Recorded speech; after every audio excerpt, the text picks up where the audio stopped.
otu nnọrọ onwe ọbụghị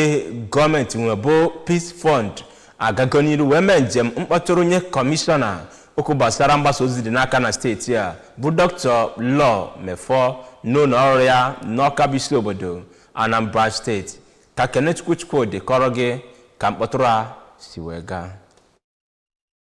Nnọrọ onwe ahụ bụ Chief Daniel Akwari. Peace Fund bụ echiche nke onye deputy speaker n'ụlọ omebe iwu etiti chepụtara bụ Right Honorable Benjamin Kalu mgbe egburu ndị agha mmadụ 5 n'Abia steeti, bụ nke o kwuru na onye omebe iwu ahụ je kwado ezinụlọ ya. N'okwu ya, onye kọmishọna na-afụ maka mgbasa ozi na steeti a bụ Dọkịnta Mefo toro Right Honorable Kalu maka ichepụta ụdị echiche a ma kpọọ oku ka akwado ya n'udu pụrụ iche iji wee nyere otu ahụ aka ma nyekweziere ezinụlọ ndị ọrụ nchekwa ihe mberede dakporo. Onye odeakwụkwọ nke otu ahụ bụ Oriakụ Mary Ikoku nakwazi onye mgbasa ihe ederede bụ Maazị Sam Hart kwuru na ha na ndị nta akụkọ nakwazi ndị uwe ojii bụ ndị na-alụkọ ọrụ ọnụ iji wee mata mgbe ọbụla enwere onye ọrụ nchekwa anapụrụ ndụ ya n'ike